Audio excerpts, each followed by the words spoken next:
Alaska. You can hear it from Sitka to Barrow. Gather around for Jeannie's show. It's the Alutiiq, the Indian and the Eskimo. It's the Alutiiq, the Indian and the Eskimo.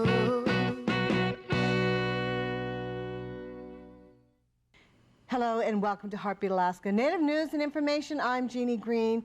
Hello to our good friends everywhere. So nice to have you with us. Our youth are so very important, no matter what culture they're from, for they are the future. And today we visit with the youth and see the traditions that are being handed down from our Native elders. It's one of our most important shows. I'll be back with Alaska youth and some exciting traditions right after this.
It's a 9-letter word that encompasses everything.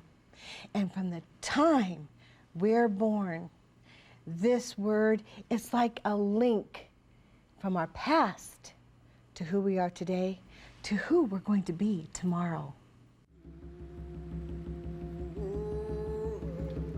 It's defined by Webster's as the handing down of information, beliefs, and customs by word of mouth or by example from one generation to another without written instruction.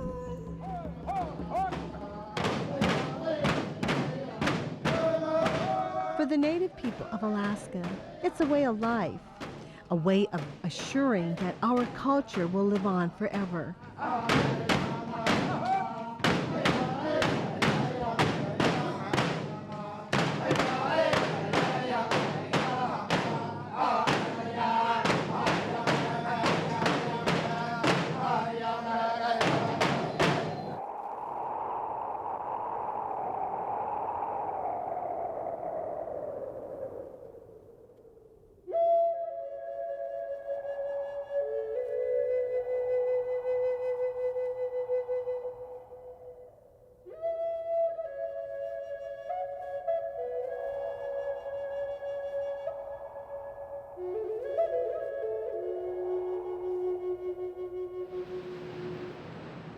It's tradition and the unique way of life that separates Alaska's people from the rest of the world.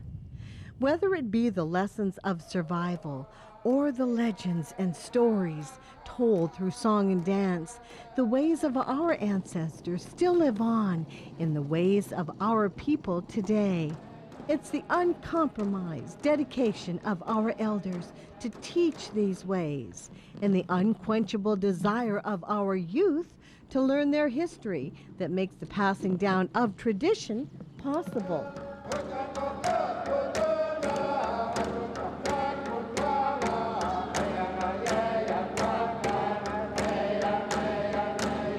In Savoonga, Alaska, the youth display an undeniable pride on the dance floor as they paint the pictures of stories from yesteryear.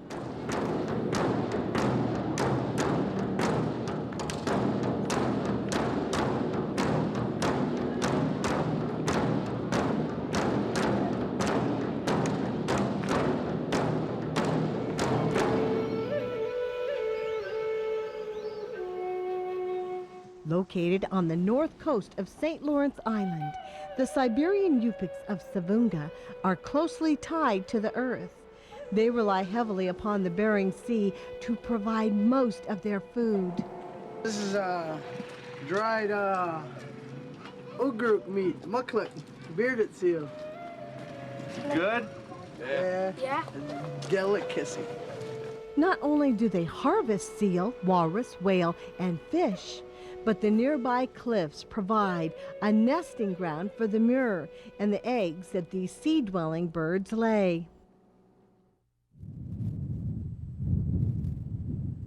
In the neighboring village of Gambell, the only other village on the island, we find some locals stretching a walrus skin that will eventually be used to cover an umiak frame or skin boat. You're gonna tie it all from here to there, all around. No, actually, this part's gonna be spliced and cut in half, just like this one's almost done. It's drying off right now. By stretching the walrus skin, the fur lining can be easily separated from the actual skin. Parts are coming out and some part is hard. Eventually, the skin will look like this one when it dries.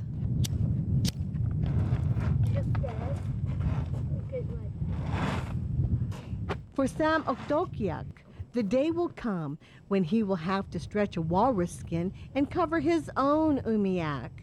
It's through watching, listening, and learning this tradition that Sam will be prepared for that day. It's also through the passing down of tradition that Sam has learned how to carve ivory. Throughout the coastal communities of Alaska can be found some of the greatest ivory carvers in the world. Edwin Noongwook of Savoonga is one of those carvers that has built an outstanding reputation for himself through his artwork. I like the idea of using my culture in the artwork because it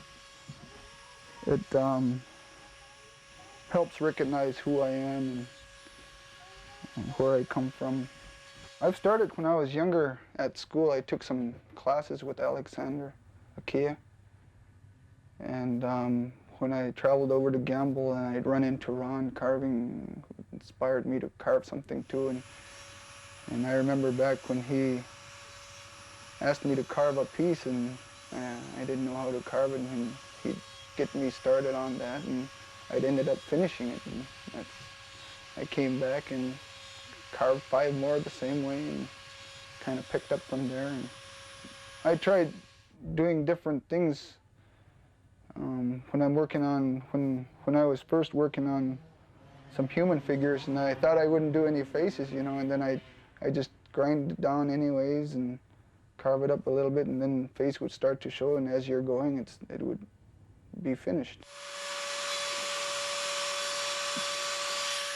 I'm doing an artwork about, I'm thinking of titling it Respect from a Hunter, and it's going to be a lifting of an elderly face, and it's going to be something about the lifting of a soul, something more in a respecting way. Our elders tell us about respect for the other animals that we hunt, and so I thought I'd do some artwork about that. I carved the bear at the tip of the tusk right here, and kind of twists up into a walrus, and then a whale, kind of twisted tail right there.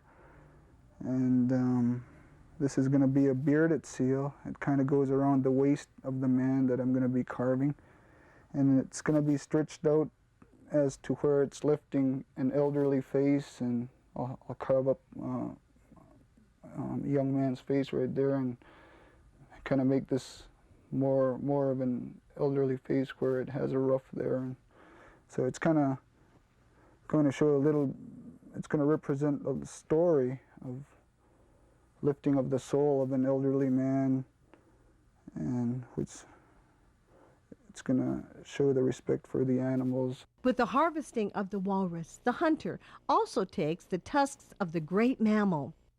I'm going to be carving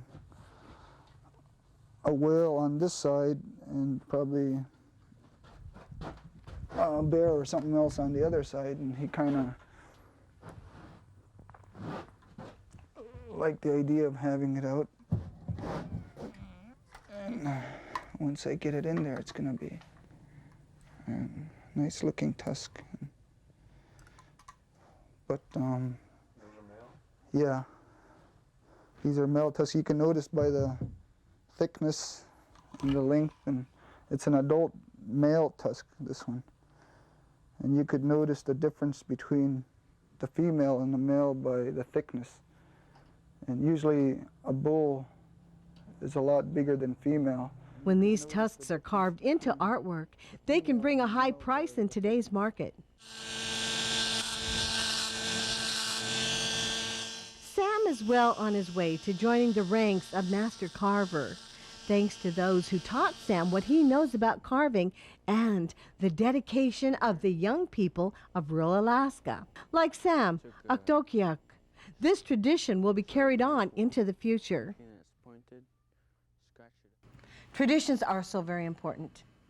Traditional holidays, the traditions within your family, within your society, within your culture. I was raised with many native traditions thanks to my parents. It's an important thing. It's who we are. We'll be right back with Heartbeat Alaska and more traditions right after this.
It's Heartbeat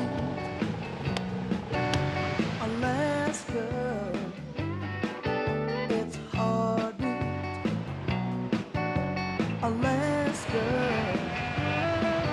You can hear it from Sitka to Barrow. Gather around for Jeannie's show. It's the Alutiiq, the Indian and the Eskimo. It's the Alutiiq, the Indian and the Eskimo.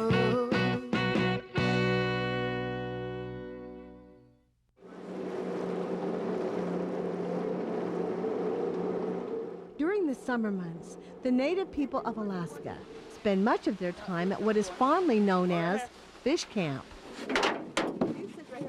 On the Okhtokiyuk River, Hudson Sam and his family are keeping with tradition, fishing for their winter supply of salmon.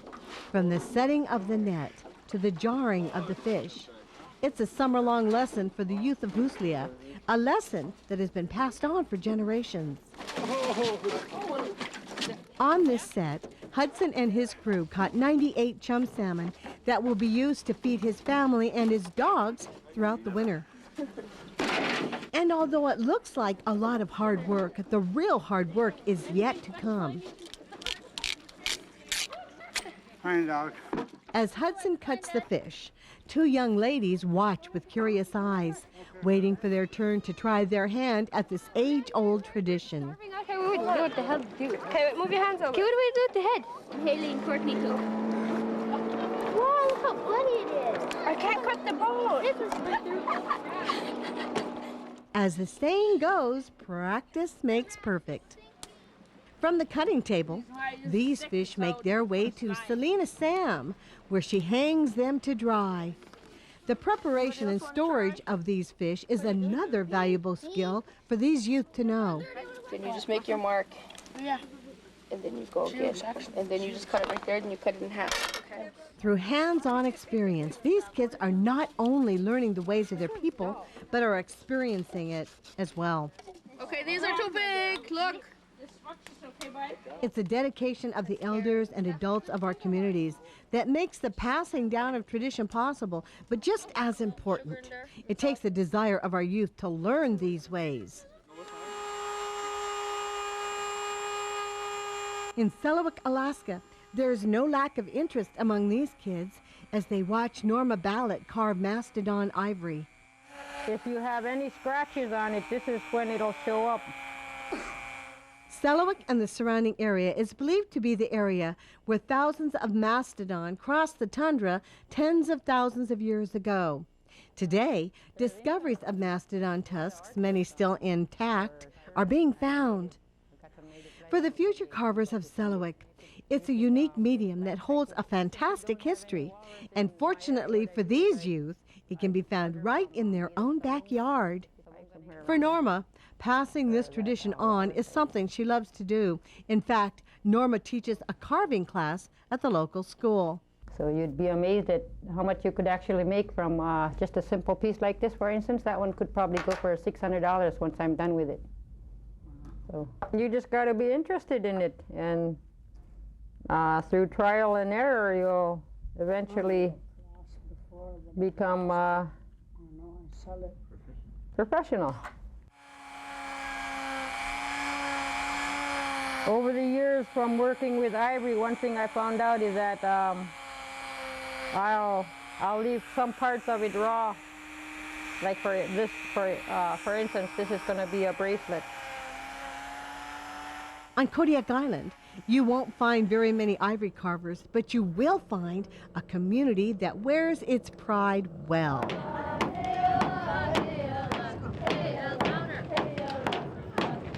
On the southeast coast of the island, on the shores of the Sitgalitic Straits, sits the community of Old Harbor, home to the Alutiiq people of Okhtokiyuk Island.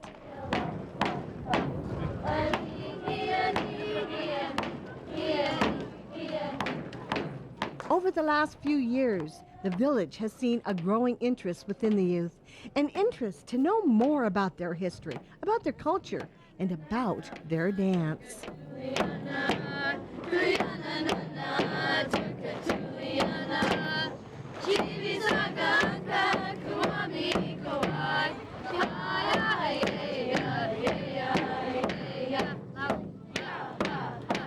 We started out with a group of 5 kids, and I tried to get kids to join, but they were kind of shy because they were like, oh, I don't want to wear that, or I don't want to dance because people might laugh at us. Well, the group that I started out with, I told them we're not doing it for people, we're doing it for ourselves, we're doing it for our parents, and we're doing it for our culture. Because that's, you know, this is our pride, and this is the way we show people how proud we are of our culture here in the village. When they started teaching them the dancing, they had to learn the words first and what they meant, and learn what the meanings of the hand movements and everything meant. We'll sing it in Aleut, English, and then Aleut. The next song we're going to do is the Bashful Eyes, and this Bashful Eyes means it's an old traditional story where this chief from a village, you know, back then they said, okay, you're my daughter, you're going to marry this certain person from another village. Well, she was in love with another man. So Bashful Eyes is, she's hiding her eyes on the beach when the other dad is bringing her new husband to be, because they were chosen for you. You didn't have any choice. And she's hiding her eyes, and that's what Bashful Eyes is.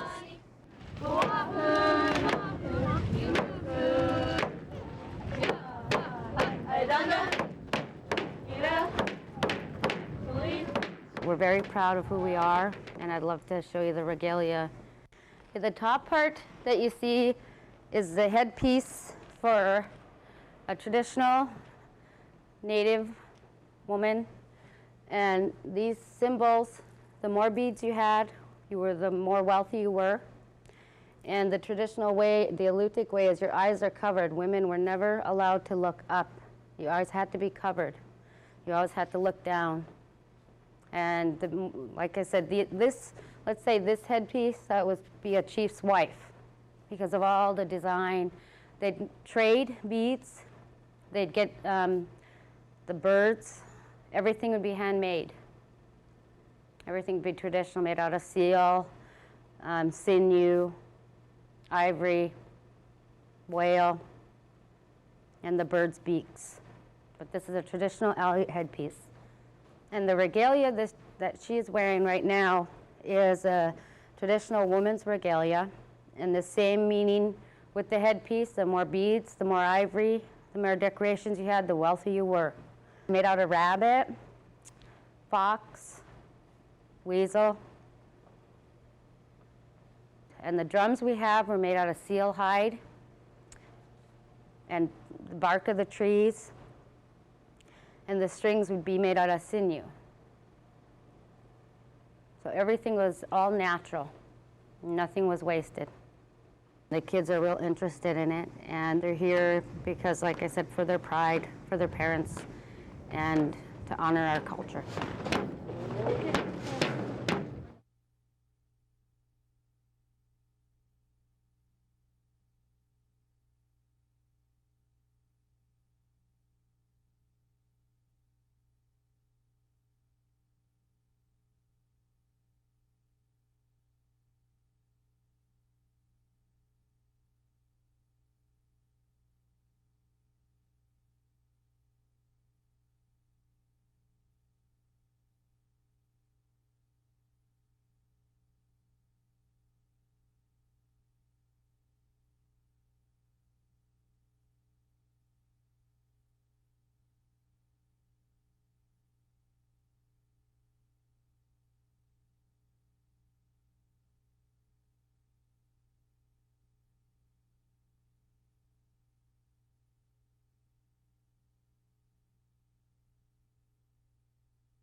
Let's see, we've taken a look at native artwork, native tradition, native dancing.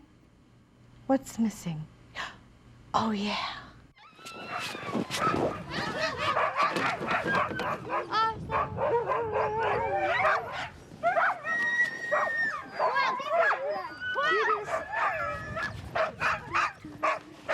For these young ladies from Huslia, Alaska, it's about the native tradition of fun.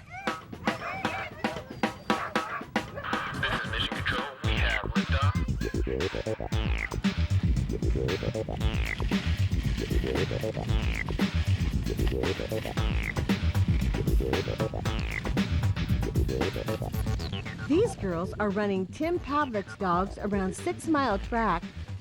It's a part of their heritage that they will someday pass down.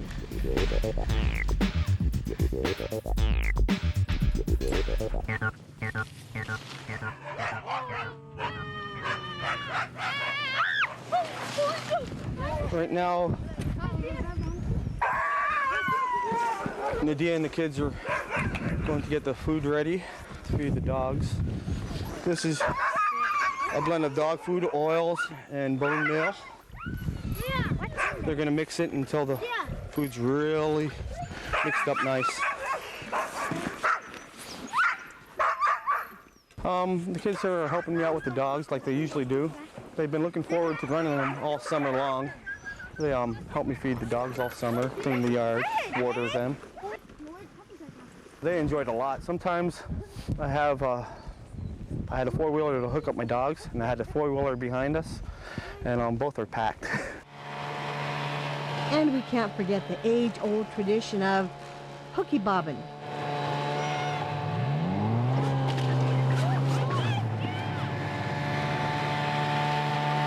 It almost looks like a kind of a sport. Oh yeah, speaking of sports, in Shishmaref, Alaska, the girls' team is practicing for the upcoming Native Youth Olympics. Ready? Put your feet together. Okay. Go.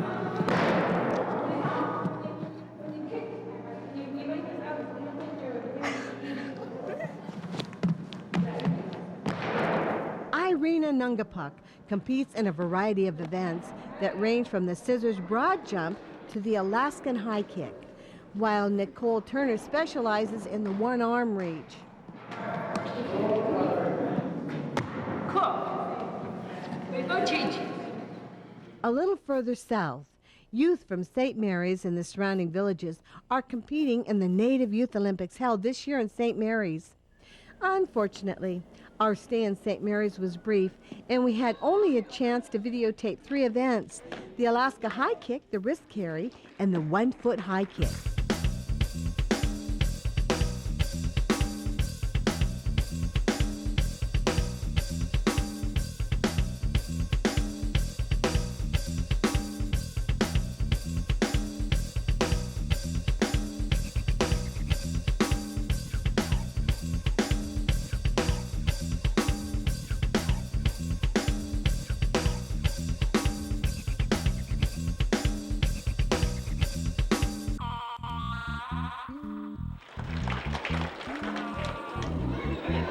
Some competitors couldn't even reach the ball with their hands, but with their feet, well, their feet were another story.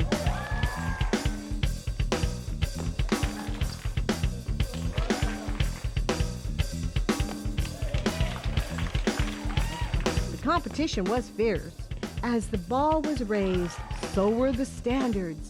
But like most of the youth of rural Alaska, these athletes rose to the occasion. In the end, every one of these athletes was a winner.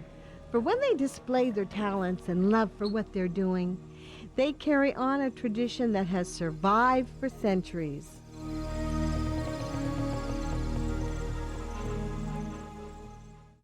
What a great show. It's so important that our youth keep the Native traditions alive. And I want to thank you all of our young people, all of our Native young people that are working hard to keep the traditions alive, because after all, it's a choice. And thank you, elders, for taking the time and making it your life's work to show the youth these traditions that are being handed down and handed down. For all of us here on Heartbeat Alaska, join us again next week, won't you? I'm Jeannie Green. From all of us here, God bless you. We'll see you again next week. It's Heartbeat Alaska. It's Heartbeat Alaska. You can hear it from Sitka to Barrow. Gather around for Jeannie's show. It's the Alutiiq, the Indian and the Eskimo. I can hear it like the running of a caribou. Feel it when I'm running in my snowshoes. Hear that heartbeat when the eagles fly. Alaska, your heartbeat will never die. It's Heartbeat Alaska. It's